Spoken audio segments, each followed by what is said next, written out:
श्याम बाबा की, श्याम बाबा की, शाकंभरी माता की, जीण माता की, सालासर बालाजी की, लोहारगढ़ तीर्थ और हर्षनाथ धाम की, वीरों की धरती शेखावटी को मेरा शत शत प्रणाम।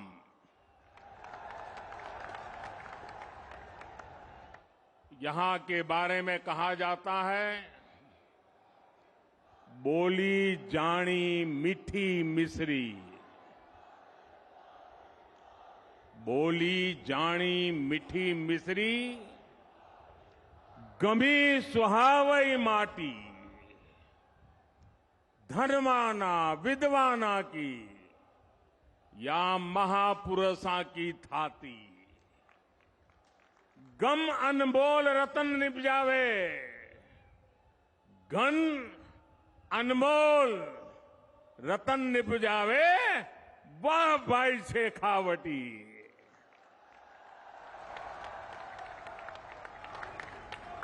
यहां आने पर आध्यात्मिक अनुभूति भी मिलती है और दिव्य आशीर्वाद भी मिलता है।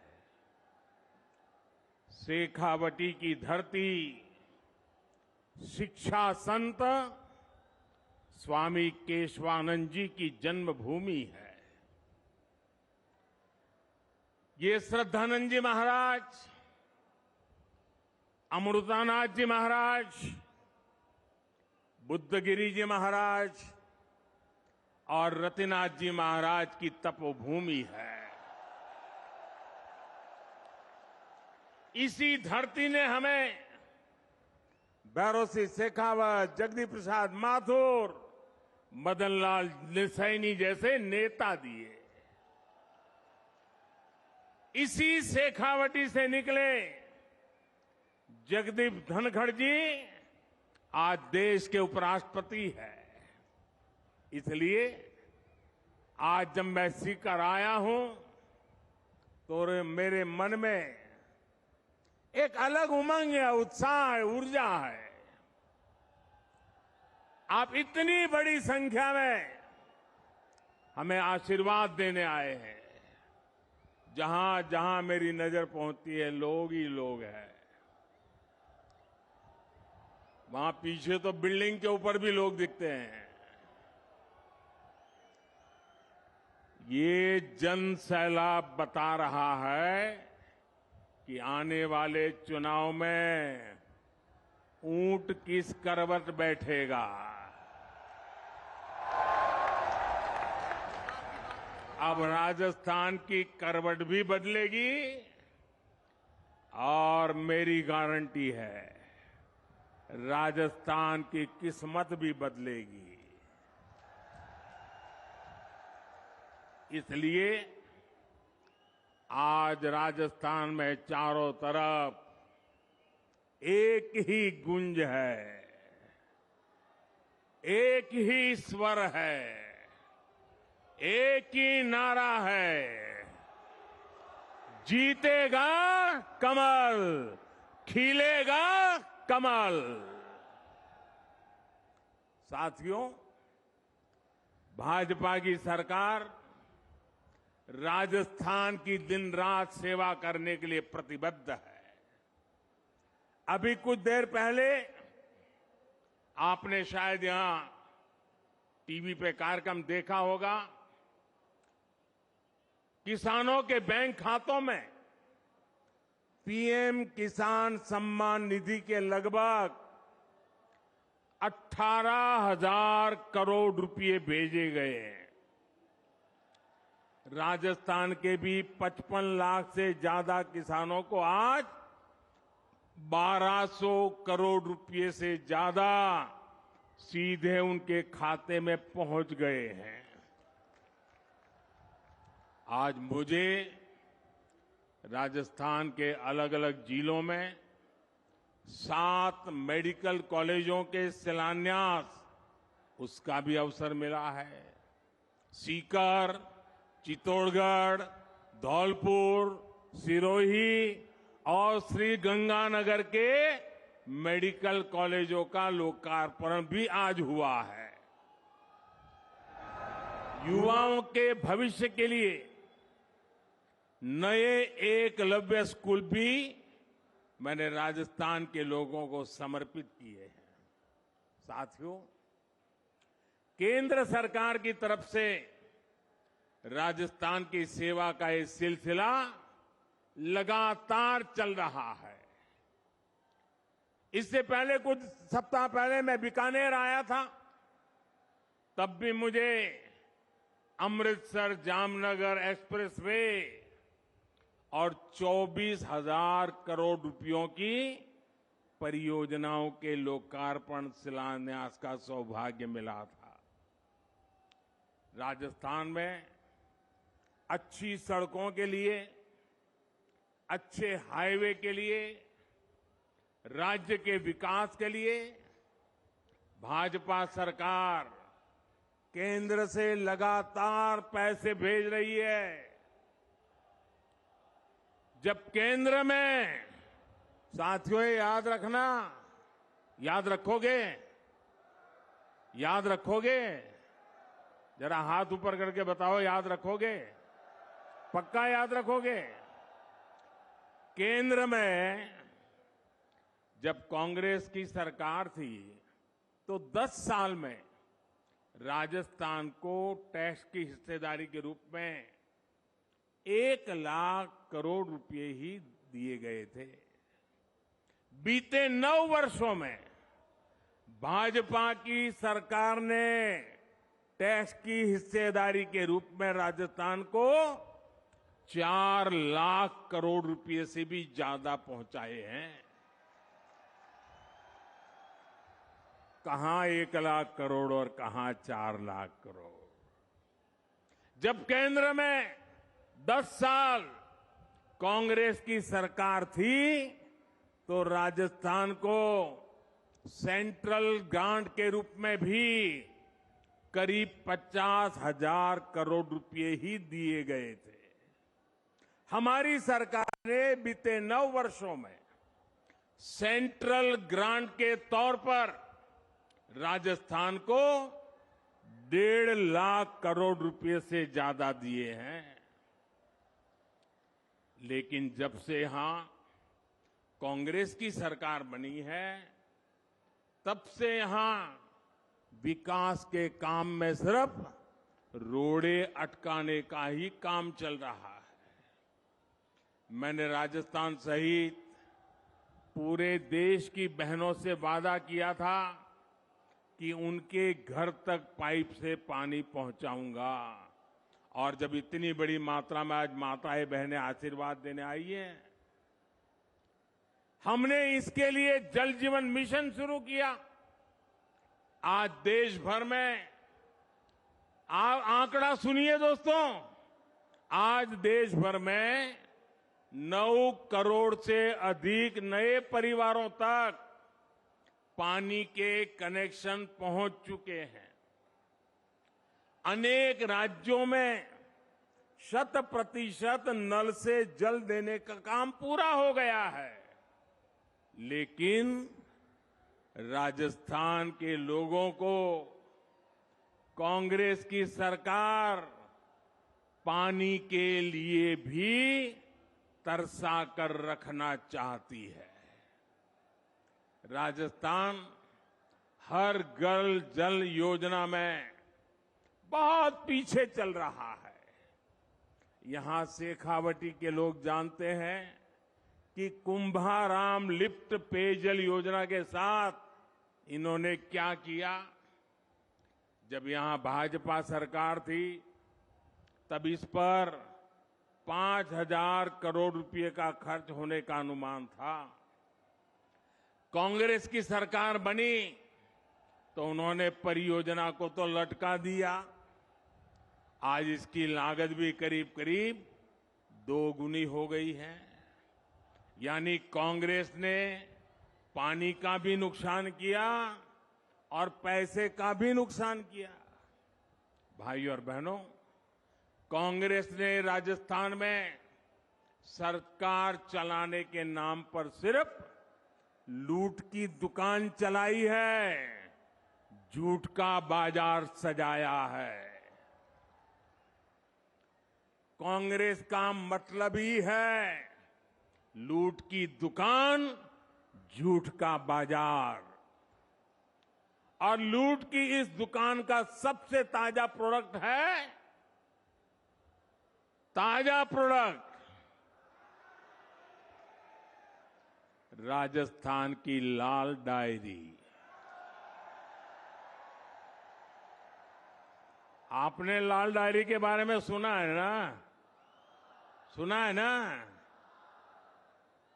कहते हैं इस लाल डायरी में कांग्रेस सरकार के काले कारनामे दर्ज है।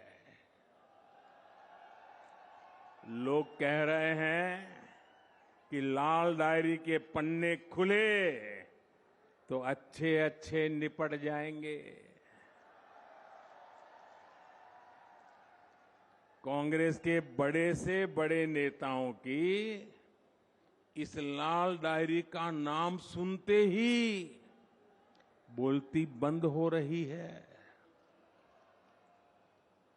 ये लोग भले ही मुंह पर ताला लगा ले, लेकिन ये लाल डायरी इस चुनाव में पूरी कांग्रेस का डिब्बा गोल करने जा रही है।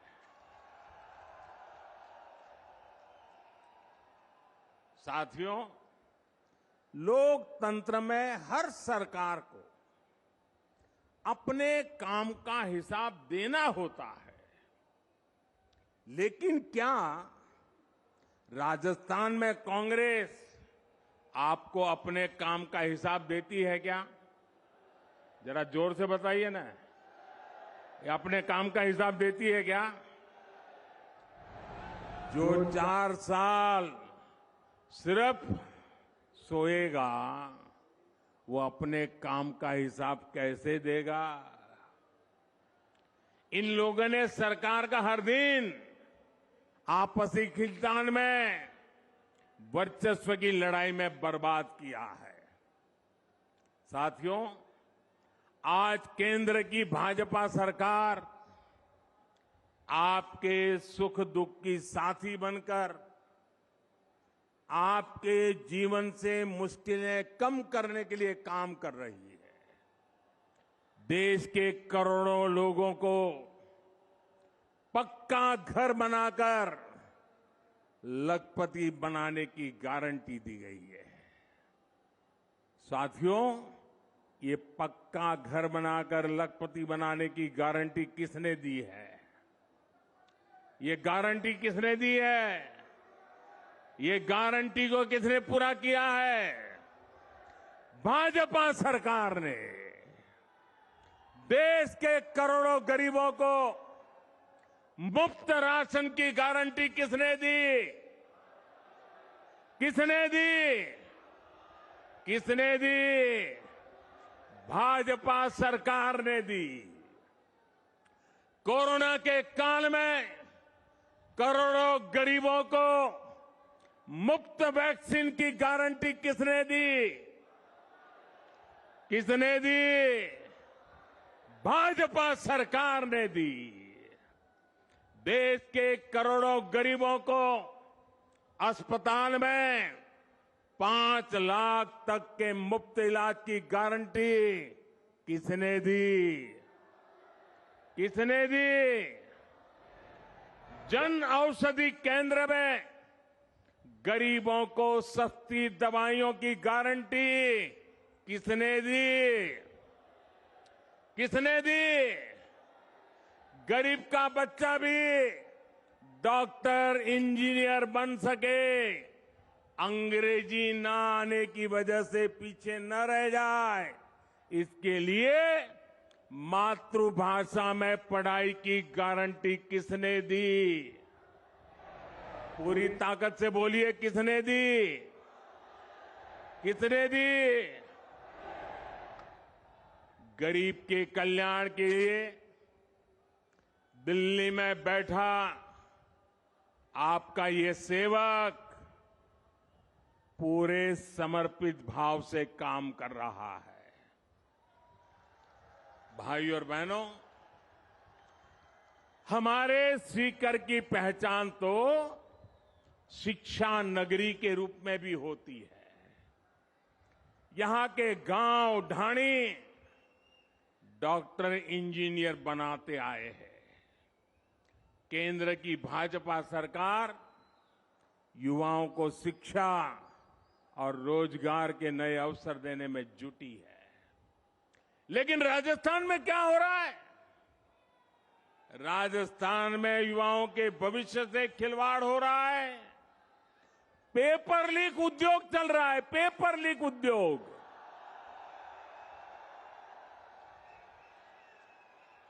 राजस्थान के युवा काबिल है, समर्थ है, लेकिन यहां की सरकार उनके भविष्य को बर्बाद कर रही है। यहां सत्ताधारी दल के लोगों पर ही पेपर लीक माफिया होने का आरोप लग रहा है। लग रहा है ना? लग रहा है ना? राजस्थान के युवाओं को पेपर लीक माफिया से बचाने के लिए क्या करना पड़ेगा? कांग्रेस को हटाना ही होगा। क्या करना होगा? भाइयों बहनों, राज्य सरकारों की एक और सबसे बड़ी जिम्मेदारी होती है नागरिकों की सुरक्षा की, कानून व्यवस्था की। लेकिन कांग्रेस सरकार ये भी नहीं कर पा रही। आए दिन गैंग वॉर की खबरों ने राजस्थान जैसे शांति प्रिय प्रदेश को, उसकी साख को बिगाड़ दिया है। राजस्थान में दलितों पर अत्याचार चरम पर है। राजस्थान में नशे की तस्करी, नशे का कारोबार फल फूल रहा है। हमारे तीज त्योहारों पर खतरा मंडराता रहा है। कब पत्थर चलने लगे, कब गोलियां चले, कब कर्फ्यू लग जाए, कोई नहीं जानता। भाइयों और बहनों, राजस्थान के लोग कुछ भी बर्दाश्त कर सकते हैं, लेकिन राजस्थान के लोग बहन बेटियों के सम्मान से खिलवाड़ कभी भी बर्दाश्त नहीं कर सकते। मां पद्मावती और पन्ना धाय की इस धरती की बेटियों के साथ जो हो रहा है वो आक्रोश से भर देता है। किसी दलित बेटी के साथ दुष्कर्म होता है और फिर उस पर एसिड डाल दिया जाता है। किसी दलित बहन के साथ उसके पति के सामने गैंगरेप होता है,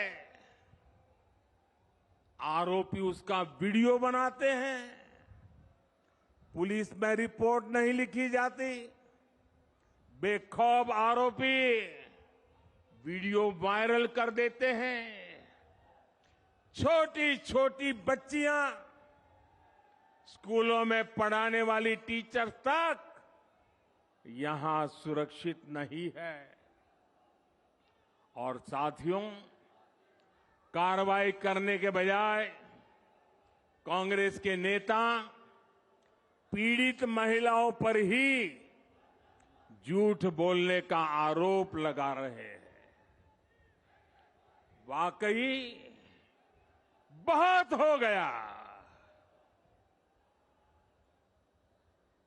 भाइयों बहनों, राजस्थान की धरती है, ये वीरों की धरती है, ये पराक्रमियों की धरती है। ये याचना करने वाले लोग नहीं है, ये हुंकार करने वाले लोग हैं। और इसलिए इस बार चारों ओर एक ही हुंकार है, एक ही नारा है, हर राजस्थानी का एक ही संकल्प है, बहन बेटियों पर अत्याचार नहीं सहेगा राजस्थान। बहन बेटियों पर अत्याचार, बहन बेटियों पर अत्याचार, बहन बेटियों पर अत्याचार, दलित पर अत्याचार, दलित पर अत्याचार, कर्ज से मरता किसान, कर्ज से मरता किसान अपराध बेलगाम नहीं सहेगा, अपराध बेलगाम नहीं सहेगा राजस्थान। पेपर लीक से युवा परेशान नहीं सहेगा राजस्थान। भ्रष्टाचार नहीं सहेगा राजस्थान। साथियों, कांग्रेस आज देश की सबसे बड़ी दिशा विहीन पार्टी बनकर रह गई है। इन दिनों कांग्रेस और उसके सहयोगी दलों ने एक नया पैंतरा चला है। ये पैंतरा है नाम बदलने का। पहले के जमाने में राजस्थान के लोग व्यापारियों की दुनिया बराबर जानते हैं। पहले के जमाने में कोई पीढ़ी, कोई कंपनी अगर बदनाम हो जाए, उसके फ्रॉड करने वाली कंपनी का चिट्ठा निकल जाए, तो तुरंत वो कंपनी वाले नया बोर्ड लगा करके अपना कारोबार शुरू कर करके लोगों को भ्रमित करने का काम करते हैं और नाम बदल करके लोगों को मूर्ख बना करके अपना धंधा पानी चलाने की कोशिश करते हैं। कांग्रेस और उसके साथियों की जमात ऐसी फ्रॉड कंपनियों की नकल कर रही है। यूपीए के कुकर्म लोगों को याद ना आए, इसलिए इन्होंने अपना नाम यूपीए से बदलकर INDIA कर दिया और इतना लंबा कर दिया कि लोग भूल जाएं। यूपीए के नाम बदला है ताकि ये आतंकवाद के सामने घुटने टेकने का अपना पाप छिपा सके। इन्होंने नाम बदला है ताकि ये कर्ज माफी के नाम पर किसानों से विश्वासघात को छिपा सके। यूपीए नाम बदला है ताकि ये गरीबों के साथ किए गए छल कपट को छिपा सके। और मैं आज राजस्थान की धरती से देश के लोगों को एक और बात बताना चाहता हूं। इनका तरीका वही है जो हमेशा देश के दुश्मनों ने अपनाया है। पहले भी ये तो INDIA के नाम से आए हैं, लेकिन पहले इंडिया के नाम के पीछे अपने पाप को छुपाने का प्रयास किया गया है। इंडिया नाम तो ईस्ट इंडिया कंपनी में भी था। ईस्ट इंडिया कंपनी में भी इंडिया था कि नहीं था? लेकिन इंडिया नाम अपनी भारत भक्ति दिखाने के लिए नहीं, बल्कि भारत को लूटने के इरादे से लगाया गया था। आपको याद होगा कि कांग्रेस के शासनकाल में सिमी यानी student Islamic movement of India बना था। नाम में इंडिया था, लेकिन मिशन इंडिया को आतंकी हमलों से बर्बाद करने का था। जब इसके कुकर्म सामने आए तो सीमी पे बैन किया गया, और ये बैन हुआ तो फिर नया नाम लेकर आए। उन्होंने भी नाम बदला, पीएफआई। सीमी बन गया पीएफआई, यानी पॉपुलर फ्रंट ऑफ इंडिया। नाम नया, नाम में फिर इंडिया, लेकिन काम वही पुराना। साथियों, INDIA के नाम के लेबल से ये अपने पुराने कारनामों को छुपाना चाहते हैं। यूपीए के कारनामों को छुपाना चाहता है। अगर इनको वाकई इंडिया की परवाह होती तो क्या विदेश में जाकर के विदेशियों से भारत में दखल देने के लिए बात करते क्या? अगर उन्हें इंडिया की चिंता होती तो क्या ये सर्जिकल स्ट्राइक और एयर स्ट्राइक पर सवाल उठाते क्या? इनको इंडिया की चिंता होती तो क्या ये गलवान में भारत की सेना के शौर्य को कटघरे में रखते क्या?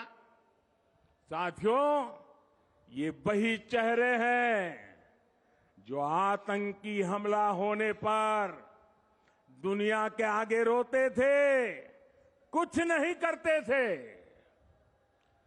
इन्हें देश के सुरक्षा बलों के सामर्थ्य पर भरोसा नहीं है। ये वही चेहरे हैं जिन्होंने हमारे सैनिकों का हक मारा है। दशकों तक हमारे सैनिक वन रैंक वन पेंशन मांगते रहे, लेकिन इन्होंने नहीं दिया। जो लोग टुकड़े टुकड़े गैंग को गले लगाते हैं, जो लोग भारत में भाषा के आधार पर बंटवारा करते हैं, जो लोग विदेशों से संबंध भी इस आधार पर बनाते हैं कि उनका वोट बैंक नाराज ना हो जाए, जिनके लिए राष्ट्रहित नहीं बल्कि वोट बैंक सर्वोपरि है, वे लोग जब INDIA की बात करते हैं तो दिखावा लगता है, छलावा लगता है, झूठ लगता है। भाई और बहनों, इन लोगों में अहंकार कूट कूट कर भरा हुआ है।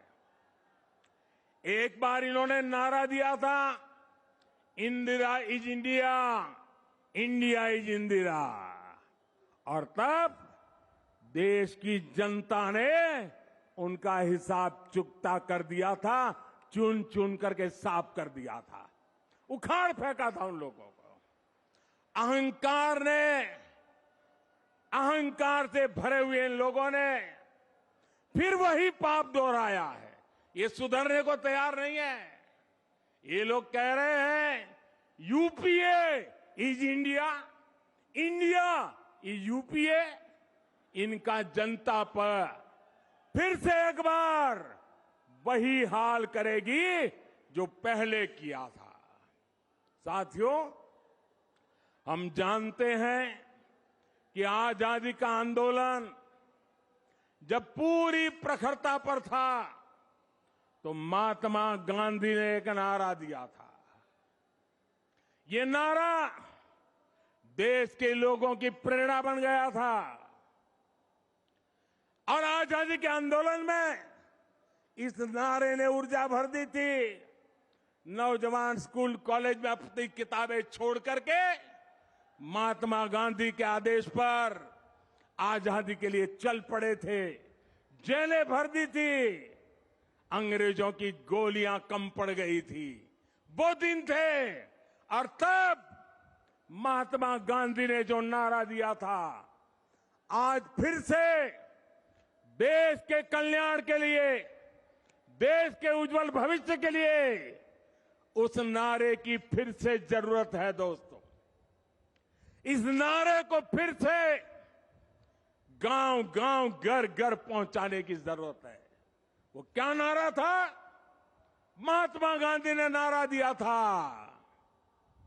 क्विट इंडिया, अंग्रेजों इंडिया छोड़ो, अंग्रेजों इंडिया छोड़ो। और अंग्रेजों को देश छोड़कर जाना पड़ा था।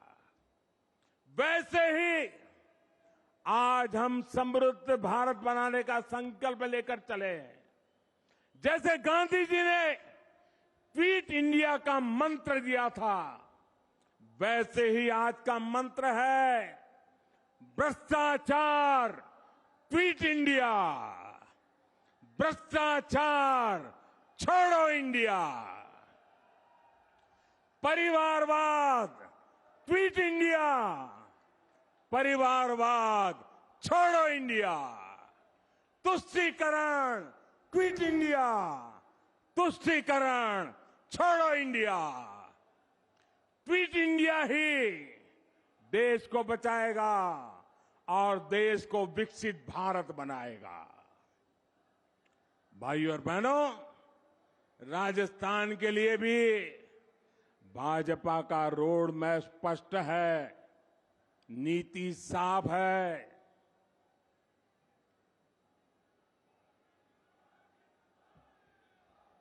आने वाले 5 साल में जब भारत दुनिया की तीसरी बड़ी इकोनॉमी होगा, तो उसमें राजस्थान की बहुत बड़ी हिस्सेदारी होगी। भाजपा सरकार बनते ही यहां भ्रष्टाचारियों पर, अपराधियों पर कड़ी कार्रवाई की जाएगी। भाजपा सरकार राजस्थान के नौजवानों की आकांक्षा को सम्मान देगी। भाजपा की डबल इंजन सरकार बिना रुके बिना थके काम करेगी। राजस्थान के पास सामर्थ्य की कमी नहीं है। राजस्थान के विकास के लिए जैसे पूरा राजस्थान आज मुझे साथ दे रहा है, मेरा शेखावटी भी पीछे नहीं रहेगा, ये मुझे पूरा भरोसा है। साथियों, हाथ ऊपर करके मुझे जवाब दीजिए, शेखावटी की हर सीट, हर विधानसभा सीट, हर बूथ पर कमल खिला करके रहेंगे। ये संकल्प है, ये वादा है। साथियों, ये ऊर्जा पूरे राजस्थान के हर बूथ में कमल खिलाएगी। इसी विश्वास के साथ घर घर मंत्र लेके चले जाइए, भ्रष्टाचारी क्विट इंडिया, परिवारवादी क्विट इंडिया। इस मंत्र को लेकर के आगे बढ़े। बहुत बहुत धन्यवाद। मेरे साथ बोले भारत माता की, भारत माता की, भारत माता की।